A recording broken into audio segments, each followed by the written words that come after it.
सांगली शहर के तिलक चौक में रविवार शाम के समय नशे में धुत एक कार चालक ने तेज रफ्तार से हिट एंड रन की घटना को अंजाम दिया। इस हादसे में 14 से 15 लोग घायल हो गए, जिनमें 6 पुलिसकर्मी भी शामिल हैं। घटना के बाद मौके पर अफरा तफरी मच गई। गुस्साए नागरिकों ने तुरंत कार चालक को पकड़ लिया और उसकी पिटाई कर पुलिस के हवाले कर दिया। सभी घायलों को तत्काल सांगली के सिविल अस्पताल में भर्ती कराया गया, जहां उनका इलाज जारी है। घटना के बाद सिविल अस्पताल में घायलों के परिजनों की भारी भीड़ उमड़ पड़ी। पुलिस के अनुसार राहत की बात यह है कि किसी को भी गंभीर चोट नहीं आई है।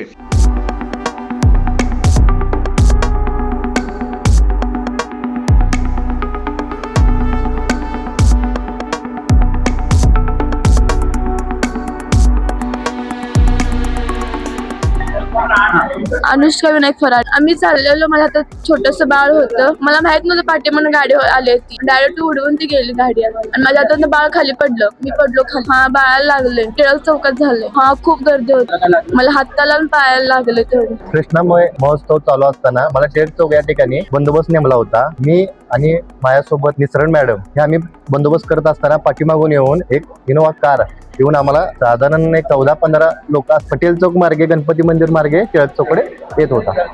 गर्दी होती, तर आम्ही ट्रॅफिक क्लिअर करत असताना पाठीमागून धडक। माझ्या बरोबर एक LPN मॅडम होत्या, निसरडे मॅडम म्हणून।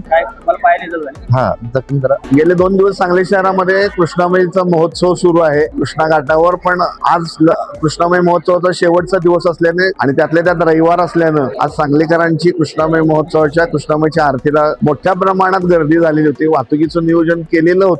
वाहतुकीचं पण नागरिकांची प्रचंड सांगलीकरांच्या गर्दीमध्ये अचानक पटेल चौकाकडून गणपती चौक मार्गे एक इर्टिगा गाडी ही ड्रायव्हरचा गाडीवरचा कंट्रोल सुटल्यानं लोकांना धक्के देत ती अचानक टिळक चौकात घुसली, पब्लिक मध्ये घुसली।